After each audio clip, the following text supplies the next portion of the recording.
Hi friends, ఎలా ఉన్నారు? నేను సార్.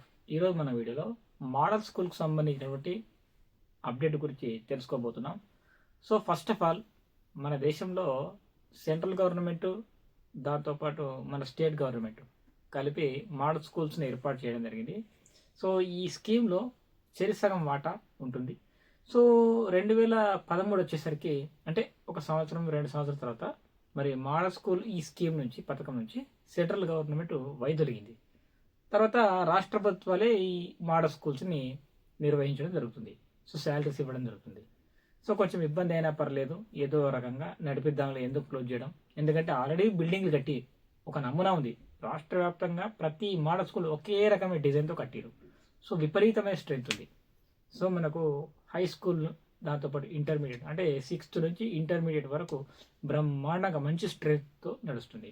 కొన్ని చోట్ల అవుట్ సోర్సింగ్ కానీ రకరకాల విధానాలతో మొత్తానికి కొంతమంది రెగ్యులర్ ఉపాధ్యాయులు, మరి కొంతమంది అవుట్ సోర్సింగ్ పద్ధతిలో మొత్తానికి ఏదో ఒక రకంగా నడుస్తున్నాయి. స్ట్రెంత్ విషయానికి వస్తే బ్రహ్మాండంగా ఉన్నాయి. మరి 600, 700 అట్లా స్ట్రెంత్ అయితే బ్రహ్మాండంగా నడుస్తున్నాయి. సో ఇప్పుడు మన విద్యా కమిషన్ అని ఒక రిపోర్ట్ వచ్చిందిగా, మన ఆకునూరి మురళి గారి నేతృత్వంలో.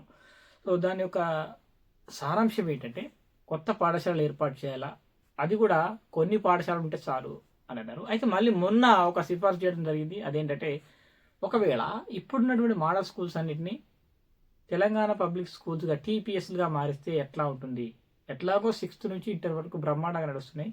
ఈ నర్సరీ నుంచి 5th వరకు కనుక యాడ్ చేస్తే, హాస్టల్లో ఇంకొంచెం సీట్లు పెంచితే, ఇప్పుడు ఈ రకంగా ఏవైతే పాఠశాలలు ఉన్నాయో ఈ ఉన్న మోడల్ స్కూల్స్ని బ్రహ్మాండంగా పేరు మార్చి కొన్ని మార్పులు చేర్పులు చేసి ఇంకొంచెం స్టాఫ్ని ఇచ్చి వాటినే టీపీఎస్లుగా మారిస్తే బాగుంటుంది కదా అనే ఒక ఆలోచన వచ్చింది.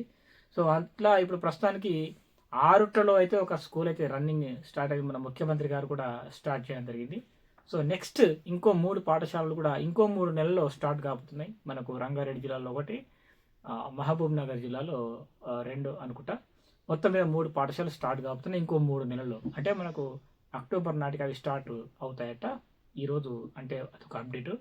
అంటే నాకు తెలిసి 194 పాఠశాలల్లో ఈ 4 కాదు, వచ్చే సంవత్సరం ఇవి కనుక సక్సెస్ అయితే వచ్చే సంవత్సరం ఖచ్చితంగా ఇంకా ఈ స్కూళ్ళ సంఖ్యను 100కు పైగా పెంచే అవకాశం అయితే ఉంది. మరి ఆల్రెడీ కొన్ని ఖాళీలు ఉన్నాయి. మరి వాటిని భర్తీ చేస్తారా లేదా అనేది ఒక ప్రశ్న. వాస్తవం చెప్పండి, ఇప్పుడున్నటువంటి అన్ని హై స్కూల్స్లో బ్రహ్మాండంగా స్ట్రెంత్ ఉంది, ఇబ్బంది ఏం లేదు. కానీ అది టీచర్స్ స్ట్రెంత్ అయితే బ్రహ్మాండంగా ఉంది, ఎక్కడ ఇబ్బంది ఏం లేదు. కాకపోతే అక్కడక్కడ కొత్తగా రిటైర్మెంట్ అయిన వాళ్ళు తగ్గిపోతూ ఉన్నారు. దానికి తగ్గట్టు డిఎస్సి ద్వారా భర్తీ చేయాలా, కానీ చేయట్లేదు. మరి మోడల్ స్కూల్ అయితే భర్తీ చేయాలంటే ఖచ్చితంగా చేయాల్సి వస్తుంది. ఇప్పటికే బ్రహ్మాండంగా స్ట్రెంత్ ఉంది.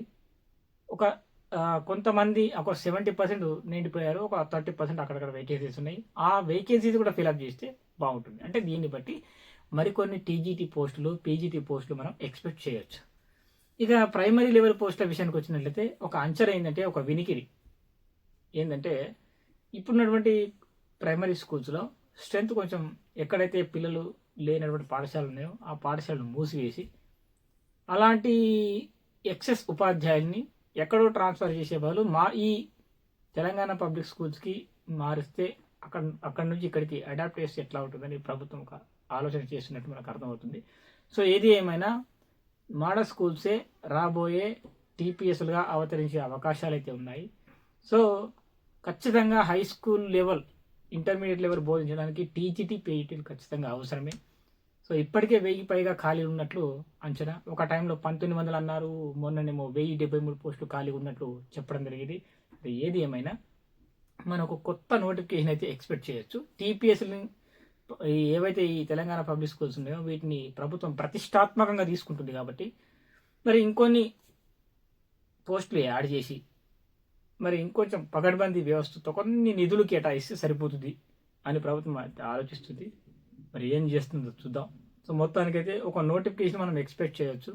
సో టీజీటీ, పీజీటీ ఎవరైతే ప్రిపేర్ అవుతున్నారో అలాంటి వాళ్ళు డిఎస్సి ప్రిపేర్ అయిన స్కూల్ అసిస్టెంట్కి, లేదా ఇతర జేఎల్కి కానీ, ఇంకా వేరే నోటిఫికేషన్లకు తెలుగు పరంగా కానీ, సోషల్ పరంగా కానీ, ఇంకా ఏవైనా మీకు ఏమైనా ఆన్లైన్ ఎగ్జామ్స్ రాసుకునే ఇంట్రెస్ట్ ఉంటే మన ఛానల్లో ఆన్లైన్ ఎగ్జామ్స్ స్టార్ట్ అయినాయి, మీరు రాసుకోవచ్చు బ్రహ్మాండంగా. నోటిఫికేషన్ వచ్చే వరకు వ్యాలిడిటీ ఉంటుంది. సో అది పరిస్థితి. సో ఇంకా ఏమైనా మీకు డౌట్లు ఉంటే ఈ టీపీఎస్ల గురించి కానీ, మోడల్ స్కూల్స్ గురించి కానీ, ఇంకా రాబోయే గురుకుల గురించి కానీ, స్కూల్ అసిస్టెంట్ అంటే డిఎస్సి గురించి కానీ డౌట్లు ఉంటే కామెంట్ ద్వారా తెలియజేయండి. తప్పకుండా రిప్లై ఇచ్చే ప్రయత్నం చేస్తాను. Thank you friends. Thanks for watching. Bye.